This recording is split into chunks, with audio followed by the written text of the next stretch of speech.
I just enjoy coming into the office, honestly. And it's always exciting to see that new people are here and who's there, and then you chit-chat in the kitchen. I love everyone here at the office. The work culture here in the office that has been established, it doesn't even feel like an office. It feels like a second home to me. I feel like a lot of people dream of international institutions and see it their dream to get there. And then when you do, it's still amazing, but you learn so much more about the field. I honestly truly do believe in what this office is trying to achieve. It's really nice being in the office. It's like a very supportive environment, and it feels like a space where I kind of want to do things. It's a really good environment.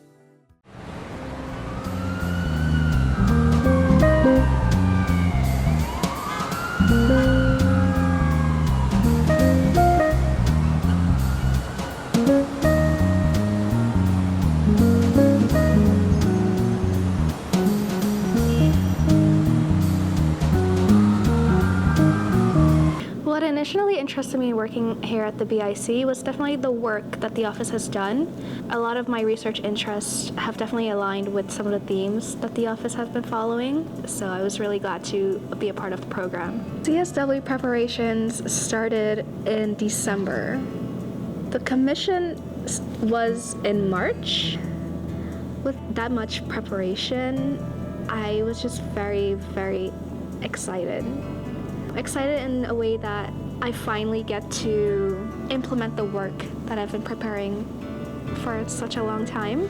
Of course, you're so anxious, you want everything to be right, but then when you get to the commission, you're just overflowing with excitement. I feel like I'm getting like a really big history lesson on the UN. In school, I didn't really like going the various databases and researching for a paper, but here it's been really interesting to go through the UN database and like try to narrow down the documents like I'm looking for, and it's almost like kind of like a scavenger hunt. So that's been really cool. I think anyone could succeed here. I think there's a lot of support from the various representatives, like when they're asking you to do things and to do tasks. It's not like a lot of you figuring it out yourself. There's help if you need it. My perspective shifted in that way that I really saw more connections, like you do things and then you try to think about it, okay, what will I do with my learning when I go home? Like how do I apply everything that I learned here? And so there's many cultural differences also, which I did not expect it, because I thought, okay, it's kind of similar. There's certain things that we have in common. But then also, yeah, learning to have like these conversations about certain principles in different contexts is very important. So I'm actually very excited to go back, because before I felt like I didn't know how to even have those conversations sometimes. Or not on that international level. And now I see how different people engage in different discourses. I was really intimidated, because it's New York and it's so far away and it's 3 months, and there's a lot of responsibility that is given into your hands, and you are encouraged to learn, and you have a certain framework in which you can move freely. So I remember how when I arrived, I was a delegate for the CSW. I feel like it's really good that you grow so fast in the position as an intern, and it's also not really like you're just an intern. It's more like you're part of the team and you're part of the learning process that is happening at the BIC. Sort of hoping that this experience, it's only 3 months really, but it kind of centers me moving forward. I think it's hard to get caught up with the world and the atrocities and the sufferings of people and then feel stuck there. I so appreciate what the BIC is doing here, where it's acknowledging the atrocities and the sufferings, and it's noting the injustices in the world and the inequity and inequality. So I think it's gonna help me stay grounded as I move forward, because I'm gonna remember everything that I learned here. I never really understood how many different discourses or topics there are present there. And since coming here, I've kind of been able to discover different niches or different discourses or civil society and organizations that relate to topics that I like. I mean, I didn't think I would actually be able to publish, for the organization. But the fact that you're able to do that, it really does improve your writing skills, because you get into this mode of, okay, what's the language that's used at the UN? What's the language or the kind of terms that are used in high-level writing or high-level spaces?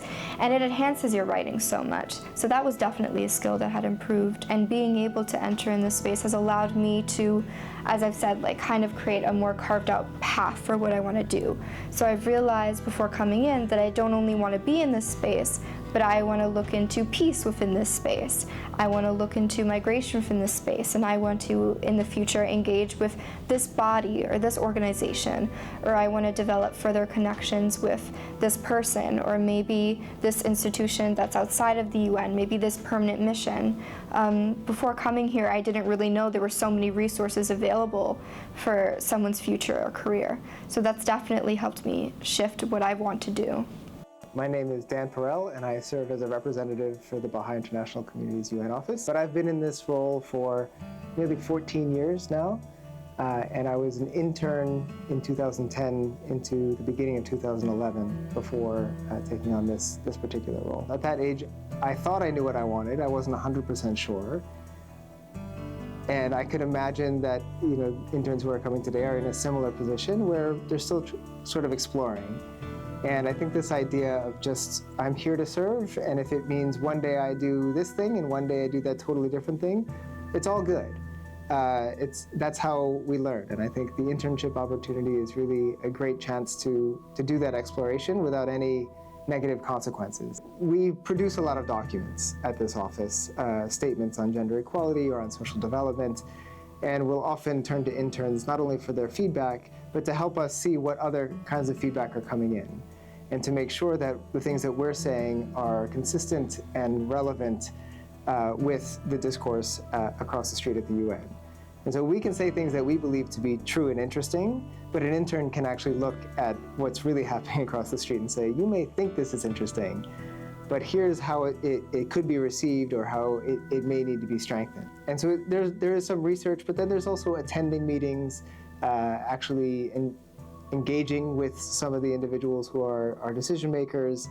I know at some of the meetings that we have here, a couple of the interns like to stick around at the end and try to catch some of the member state delegates and others, and just have conversations with them about their work. What makes an internship successful is coming to it with the spirit of service. That's the point of an internship. There are some where you go to see if you want that to be a profession. I think this is one where you come to see, what can I be exposed to in terms of the fortunes of humanity, and how we can contribute to them in a variety of ways.